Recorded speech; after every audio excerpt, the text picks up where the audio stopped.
importancia de conocer la voluntad de Dios. Paula le estaba diciendo a los niños que van a estudiar a Timoteo, van a presentarle a Timoteo, es decir, que Timoteo estará allí en la clase, van allí a verlo. De alguna forma van a hacerles ver quién era Timoteo. Pero Timoteo era un joven que el apóstol Pablo estuvo muy cerca de él, enseñándole. Y una de las cosas que le decía es que se cuidara y que fuese un obrero que no tuviese de qué avergonzarse, porque usase bien la palabra de Dios. Es decir, pudiera conocer bien la palabra de Dios. Un cristiano es alguien que vive bajo la dirección de Dios. Y vivir bajo la dirección de Dios implica saber cuál es la voluntad de Dios. Nosotros no funcionamos por medio de ritos o cosas así y cumplimos normas y ese es el fin. No, para nada.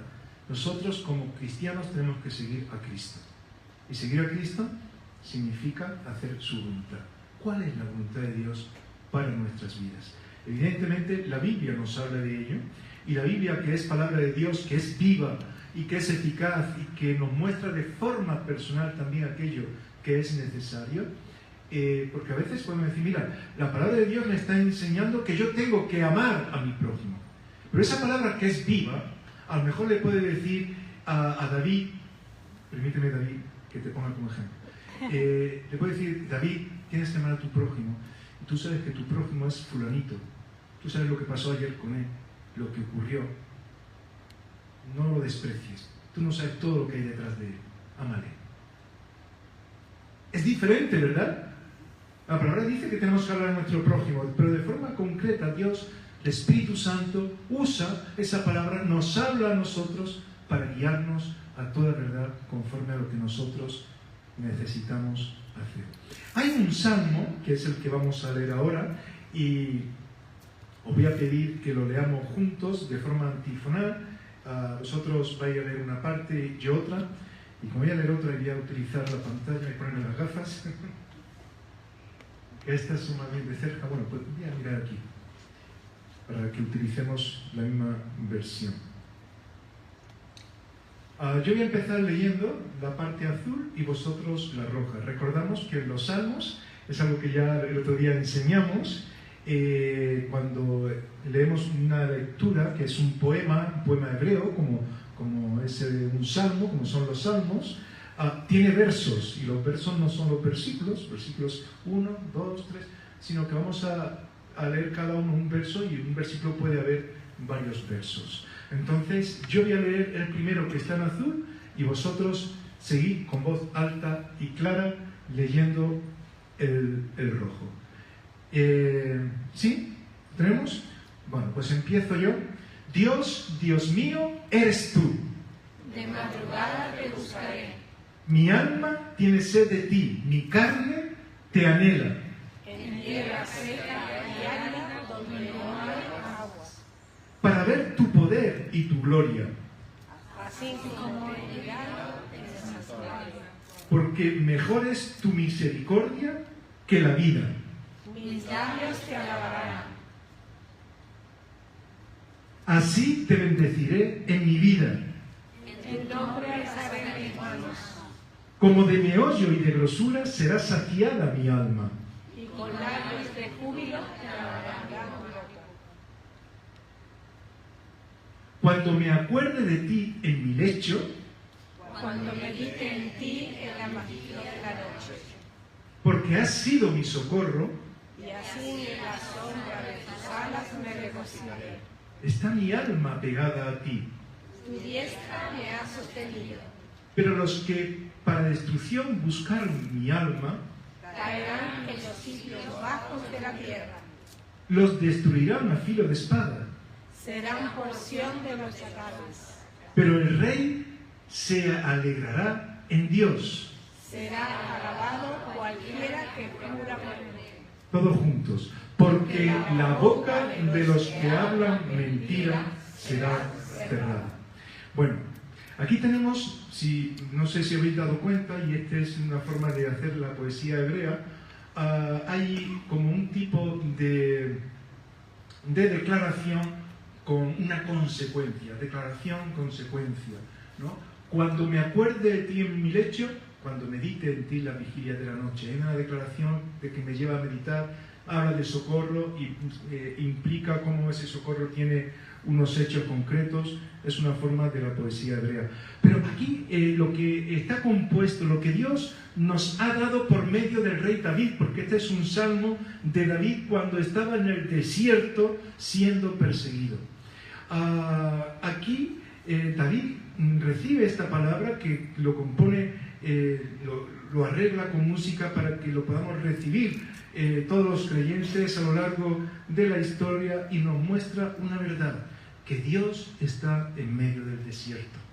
Cuando él estaba solo, cuando él estaba pues en peligro de muerte, él compone este salmo. Como el apóstol Juan, en muchos años posteriormente, siglos posteriores, desterrado en una isla, recibirá del Señor lo que conocemos como el libro de Apocalipsis. Un hombre que está allí desterrado, que está solo, que está como en una cárcel, pero Dios le habla y Dios le trae una respuesta clara. ¿Has estado alguna vez en el desierto? El rey David se encontraba en un desierto literal. Yo no sé si mi mujer y yo hemos andado por algunos sitios en Canarias, que hay como algunos lugares así un tanto de dunas y todo eso, que se parece un poco a un trocito de desierto. Pero el desierto es un lugar donde no hay caminos. Todo es arena. Allí el calor quema de forma exagerada. La arena quema igualmente. No tiene sombra en ninguna parte. Por eso se habla de un oasis, de algo especial que puedes encontrar donde refugiarte.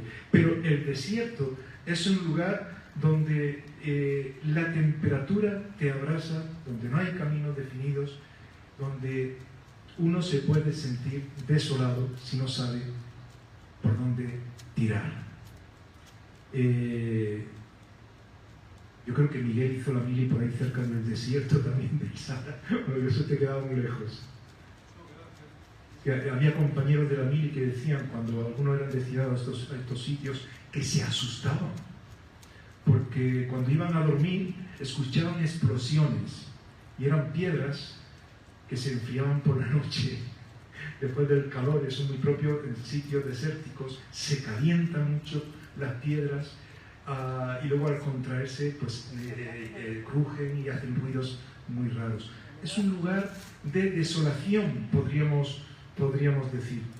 Todos nosotros de alguna forma hemos transitado por un tipo de desierto, donde no hemos encontrado camino, donde no hemos sentido abrazados, a veces donde hemos escuchado ruidos también extraños, donde no saber por dónde tirar. Y sabéis que hay que tener cuidado, porque cuando nos movemos en estos lugares, puede ser que tengamos algunos espejismos. Habéis oído hablar de los espejismos en el desierto. Y el diablo es muy astuto. A veces pueden atraernos algunos para darnos aquello que necesitamos en medio de la desolación y llevarnos a un estado peor. Porque hay quienes se aprovechan de la debilidad de las personas para llevarle a una esfera todavía peor y traer confusión a nuestras vidas. ¿Os acordáis cuando Jesús fue tentado en el desierto? En el desierto. Cuando había hambre, cuando había desolación. Desolación en el sentido de necesidad. Cuando había sed, el diablo va y tienta. Pero haz esto, vas a tenerlo todo. Jesús da una lección a todos nosotros. No dejéis llevar por todas estas cosas. No es verdad. Hay muchas alucinaciones que pueden ser atractivas, pero de las que tenemos que cuidarnos. El propósito muchas veces en medio de todo eso es que despreciamos a Dios. Es que Dios no me ha ayudado. Una de las cosas que ocurre en un desierto es que uno se siente solo. No hay nadie, está en el desierto. El pueblo de Israel, cuando Dios saca a ese pueblo de la esclavitud, para llevarle a la tierra prometida. ¿De qué se queja? Porque transita por el desierto. Nos ha sacado de un sitio donde teníamos olla para comer, donde teníamos pan, y ahora estamos aquí en el desierto, nos morimos de sed. Pero Moisés buscaba a Dios y el pueblo tuvo que aprender a buscar a Dios en medio del desierto. Hay un destino, hay un camino. Y ese camino tiene que ver con seguir a Cristo, porque Cristo es el camino en cualquier situación. Y no son palabras, es una realidad. Dios no nos deja solos en el desierto. Aunque te sientes aislado y no veas en algún momento a nadie, Dios está ahí. Y eso es algo que tenemos que aprender en cada situación de dificultad en nuestra propia vida. Y si decimos que Dios está ahí, tenemos que pensar en algo. ¿Qué es lo que Dios quiere de mí? Dios quería algo de su pueblo. Y una de las cosas que Él enfatizó es que Él estaba en medio de ellos. Había que levantar un tabernáculo que simbolizaba la presencia de Dios, y todos acampaban alrededor, lo que se constituiría posteriormente como el templo. Pero era un símbolo. Lo que Dios quería que supiesen que Él estaba en medio de ellos, que si estaban dispuestos a proyectar alrededor de Él, en medio de Él, en dirección de Él, en el camino que Él marcaba, iban a alcanzar la tierra de promisión. En realidad, la tierra de promisión es vivir conforme a la voluntad de Dios. Ahí es donde, como dice el Salmo 23, hay ricos pastos, hay todo lo que nosotros necesitamos para poder caminar como es necesario. Me gustaría, pensando entonces, si estoy en situaciones que no sé por dónde andar, ¿cuál es la voluntad de Dios? ¿Cómo descubrir la voluntad de Dios? Bueno, me gustaría que en primer lugar pensemos que es importante hacer una declaración de identidad. Somos hijos de Dios. Entonces Dios está con nosotros. Hemos de declarar que un cristiano es alguien que vive con Cristo, que Dios no nos va a dejar nunca. Y si tú no conoces a Cristo, el primer paso para descubrir su voluntad es tener un encuentro con Él, es poner tu vida en sus manos. Por eso este salmo nos está hablando de la importancia de esta identidad. Versículo 1, el rey David está diciendo y nos invita a todos nosotros: Dios, Dios mío, eres tú. Es decir, Él es mi Dios. No es una entelequia, no es un adorno, no es algo ahí que se ha formado la humanidad, como dicen muchos filósofos. Dios es la invención de las personas. No. Y algunos incluso argumentan, claro, Dios es la invención de las personas porque tienen necesidad de algo más. Pero porque tenemos necesidad de algo más, no nos inventamos a Dios. Porque tenemos necesidad de algo más, es la prueba de que Dios existe y de que hay ese Dios que quiere estar con nosotros. Que yo tengo sed no quiere decir que me invente el agua. Es una prueba de que hay agua con la cual yo tengo que ser saciado. Y Dios es una realidad. Y David, en medio de un desierto, de todo lo que implica esa desolación, quizás de un decaimiento, hace esta gran declaración: Dios, Dios mío, eres tú. Es una llamada, quizás, Dios, Dios mío. Pero al mismo tiempo es una declaración de esperanza, de Dios está conmigo. Mis proyectos en Él tienen sentido. Él es el Todopoderoso, ¿o no? ¿Amén? Él es el Todopoderoso. ¿Eso qué significa? ¿Algo que hemos estudiado en un libro? No, es la realidad. Es que Dios todo lo puede, para bendecirme, para ayudarme, para guiarme, para usarme.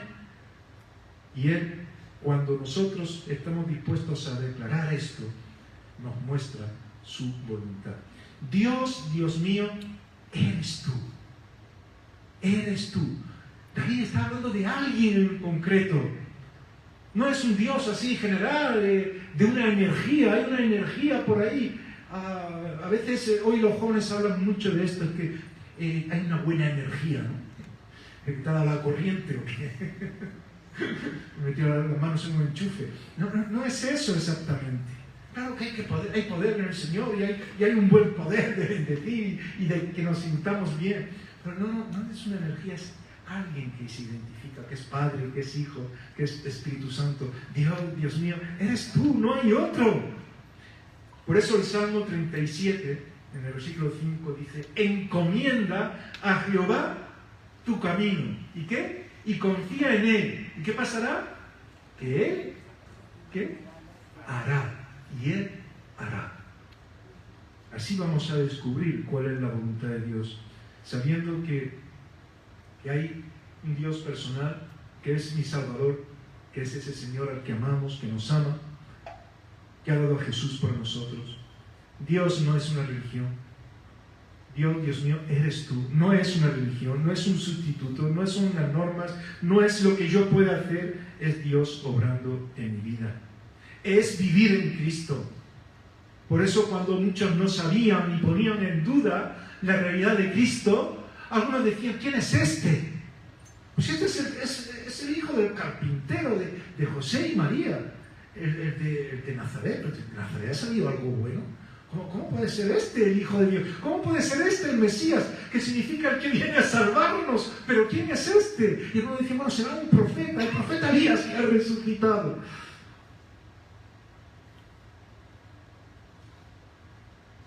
Para Jesús era muy importante que quienes le siguiesen supiesen quién era Él.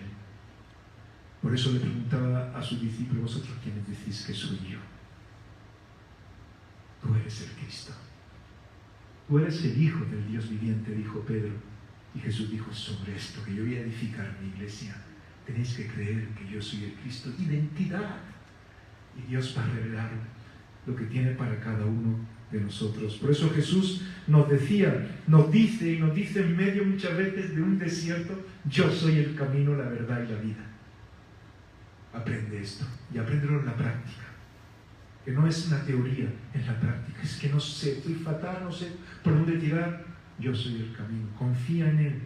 Una declaración de identidad, pero también una declaración de dirección para llegar a su encuentro.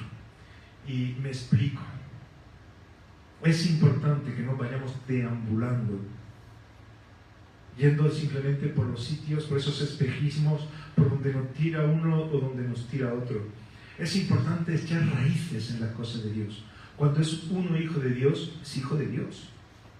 Y lo es de Él. Hay ese sentido de identidad. No todos son hijos de Dios, solamente aquellos que han aceptado a Dios por Padre. A eso les he dado la potestad, dice el Evangelio de Juan, en el capítulo 1, versículo 12, de ser llamados hijos de Dios. Entonces, yo soy hijo de Dios. Mi Padre es Dios. No el terrenal, el celestial, es que es Dios. Y está conmigo. Ese sentido de identidad también me debe llevar a una dirección. Por eso, cuando dice el Salmo: Dios mío eres tú, sigue diciendo: de madrugada te buscaré. ¿Qué significa eso? Que yo voy a poner cada día delante de Dios. No son ritos. No es cuestión, yo sé que muchas veces, sobre todo los que hemos sido educados en una cultura bastante religiosa, hemos aprendido a persignarnos, a arrodillarnos ante imágenes, a un montón de ritos, ¿no? Yo me acuerdo que mi madre, por ejemplo, antes de cortar la hogaza de pan, en casa lo que se comía era ¿sabéis lo que es la hogaza, no? Ya como no se usa estas cosas, es como un mollete en Málaga, pero gigante. Así, ¿no? La hogaza de pan bien tostado, y cuando se cortaba con el cuchillo antes, se le hacía una cruz y se le daba un beso. Ritos, entre otros muchos, que se hacían desde hacía muchos años y en los que yo he sido criado. Pero no son los ritos. No es simplemente por la mañana hacer un signo o incluso hacer una oración sin saber ni lo que estoy diciendo. Es: Señor, este día va por ti, muéstrame tu voluntad. Ahí vamos. Y de una forma natural estar hablando con Dios y caminar, y ahora voy para acá, y bien esté en la universidad, o bien esté en el trabajo, o bien esté en casa, saber que este día es un privilegio vivirlo bajo la dirección de Dios. Y Dios no nos va a llevar, es decir, tener un encuentro con Dios, tener una dirección. Es decir, los domingos a las 7 nosotros quedamos en la iglesia, quedamos como iglesia, porque es algo que como obediencia debemos de hacer, porque es el proyecto de Dios, que sus hijos se reúnan. Pero no vivimos en la iglesia, no vivimos en este local.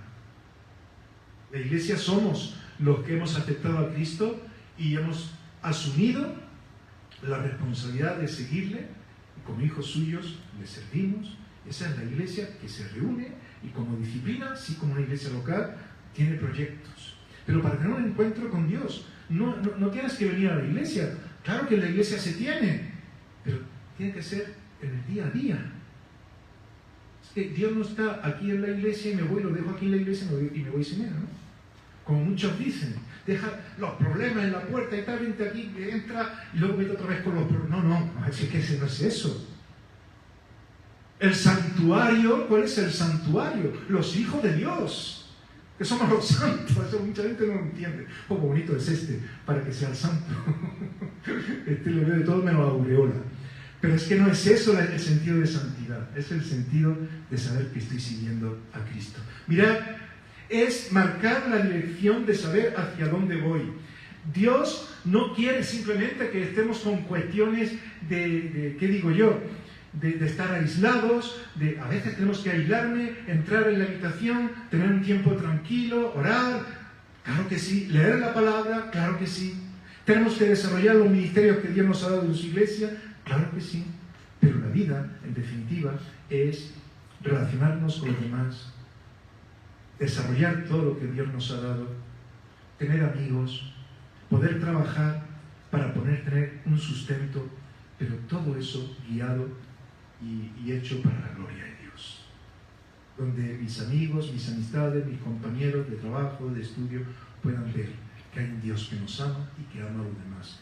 Que podamos ver que la gente se pierde si no tiene a Cristo. Es decir, tener una dirección es saber cuál es el proyecto de mi vida. Yo puedo estudiar ingeniería de lo que sea, de informática, que aquí hay algunos. Yo pues voy a hacer unos buenos programas, unos buenos proyectos, pero qué bueno es pensar que esto es algo en medio de lo que Dios tiene para mí que va más allá. Y cómo eso me va a relacionar con personas que si no estuviera aquí nunca me habría relacionado. Y poder utilizar ese trabajo de esa forma también para dar un testimonio. Bueno, podríamos hablar mucho de todo esto, pero es la actitud de movernos. Y quiero decir que movernos en la cosa de Dios es pasarlo bien, no es meternos en el desierto. Nos toca pasar desiertos a todos, y ahí Dios nos habla, ¿cómo no? Pero Dios también nos mete en tierra de provisión, en tierra donde Él está guiándonos y nos sentimos bendecidos también para compartir con aquellos que andan en dificultad. En definitiva, que también la dirección de Dios en muchas cosas las que vamos a pasarlo genial. ¿Sí o no? ¿Sí o no? Que uno piensa que ser cristiano es estar, ¡ay, qué mal estoy! Eso no es. Es que eso no es. Parece que ser cristiano es algo para los débiles. No, es algo para los que asumimos que tenemos necesidades. Claro que sí, que todo el mundo tiene necesidad. Lo que pasa es que nosotros lo declaramos y sabemos dónde está la solución. Y cuando asumimos esa solución y la aceptamos, es que ahí hay no esa energía que se suele decir, sino que ahí está Dios dándole todo lo que es necesario. Me hallan los que me buscan temprano. Claro, porque estoy marcando dirección. Hay muchas veces que las personas van a Dios cuando ya están hechas polvo. Bueno, pues gloria a Dios que van a Dios cuando están hechas polvo, pero ve antes de estar hecho polvo también, porque te vas a evitar muchos problemas. Por eso dice que me hallan los que me buscan temprano, los que no se dejan llevar por aquí y por allá y se les complica luego la vida. Porque luego en el descanso de la cama, del lecho, hemos leído antes, ahí vemos cómo Dios nos alienta y cómo Dios no falla. Dice el versículo 6, cuando me acuerde de ti en mi lecho, cuando medite en ti mis vigilias de la noche. Ahí yo voy a encontrar dirección de Dios, voluntad de Dios para mi vida. También para conocer esa voluntad de Dios es importante declarar, seguimos con esas declaraciones, una actitud de dependencia. Una actitud de dependencia. No es de débil, como decía antes, declarar que yo necesito sujetarme a Dios, que yo necesito a Dios. Es necesario que eso lo declaremos. Hoy día hay muchas personas que solamente se mueven en su orgullo, en su nombre, en lo que han adquirido, y piensan que todos se tienen que someter a ellos. Y lo podemos ver en muchas cuestiones, no solamente de los gobiernos pasados y actuales, sino en muchas formas de vivir muy cerca de nosotros. La vida sin sujeción nos lleva a la muerte. Y todos, aunque no quieran, se sujetan a algo. Estamos sujetos y sometidos a unas reglas. Tú no puedes vivir sin aire. Necesitas oxígeno. No puedes vivir sin alimentos. Tu cuerpo tiene que ser nutrido. Necesitamos relacionarnos unos con otros porque hemos sido creados como seres, podemos decir gregarios, es decir, que necesitan socializar, relacionarse con los demás. Tenemos una necesidad de trabajo, ¿no? A algunos parece que no, que es más fácil que trabajen otros para ellos.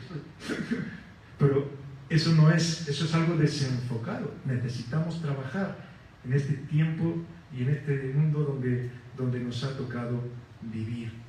Hay una serie de sujeciones.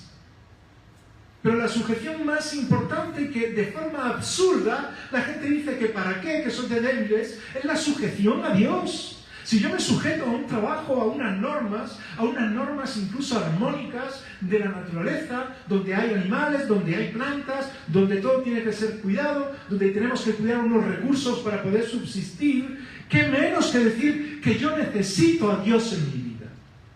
Esa es una declaración de dependencia que tenemos que hacer en un mundo que no quiere someterse a Dios. Y cuando yo me someto a Dios con esta declaración de dependencia, estoy hablando de la importancia de reparar una relación rota, porque el hombre rompió esa relación con Dios.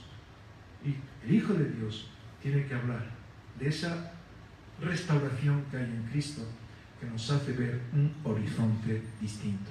Cuando estamos sujetos a Dios, ya tú puedes estudiar esto, puedes estudiar lo otro.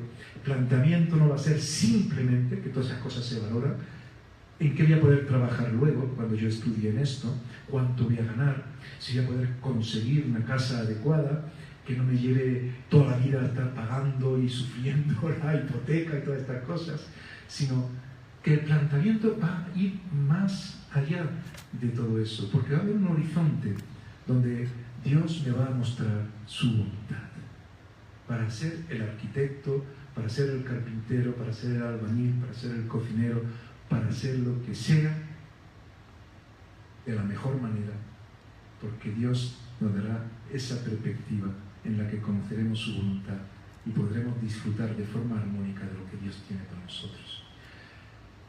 Por eso el Salmo 92 dice: anunciar por la mañana tu misericordia. Cada mañana es una oportunidad, y tu fidelidad cada noche. Versículo 3 que hemos leído: mejor es tu misericordia que la vida. Si podemos vivir es por la misericordia de Dios. Sus misericordias es nuestra esperanza, porque lo que tenemos no es porque lo merezcamos, sino porque Dios nos ama. Muchas veces el desierto en el que andamos no es más que el desecho de una vida pecaminosa, como es en sí un desierto, que es desecho de mucha roca. La verdad es que a veces vivimos en desiertos formados por nosotros o formados por terceros. Pero el desierto está conformado por el pecado, donde hay soledad, donde hay dolor, donde hay muchas pruebas diversas que nos afectan.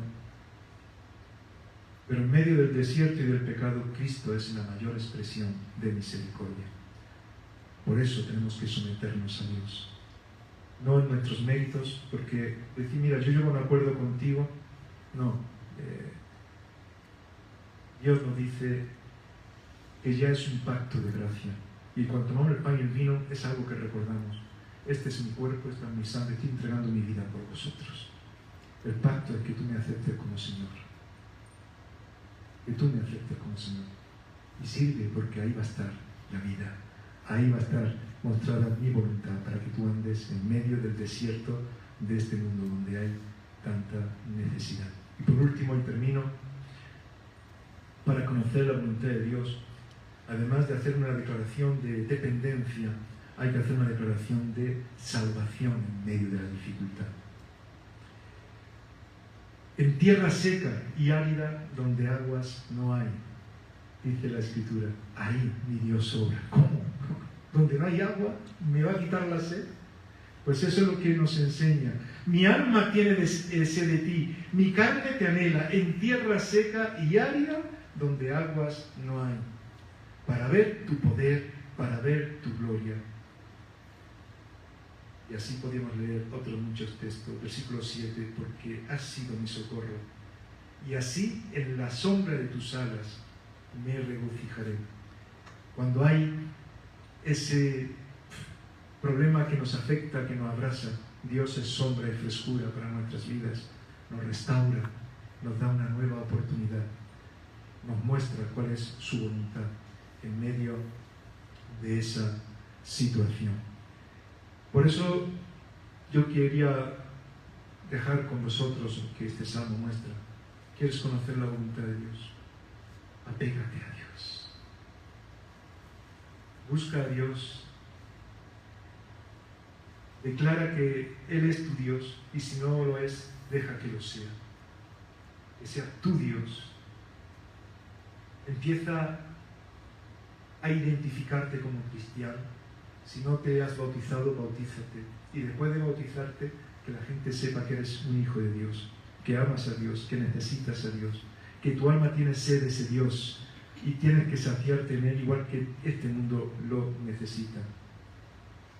David decía, su diestra me ha sostenido. ¿Cuál es tu desierto? ¿Estás viviendo quizás en un desierto ahora? No sé, quizás ahora no. O lo has vivido, o puede ser que lo vivas en un momento determinado, porque hay situaciones que vienen sin preguntar. Recuerda que Dios no es un espejismo. Dios es una realidad. Dios es todopoderoso. Dios nos va a sostener. Y el Espíritu Santo es como ese río de agua viva en medio de la necesidad que quita la sed. Así que vamos a levantarnos cada mañana poniendo ese día delante de Dios y cada día poder ver cómo Dios obra, compartirlo y aprovechar todas las oportunidades que Él nos da. Recuerda que eres un hijo de Dios, una hija de Dios, que por lo tanto tienes que vivir conforme a lo que Dios quiere. Y ahí Dios te va a dar lo mejor siempre. Amén.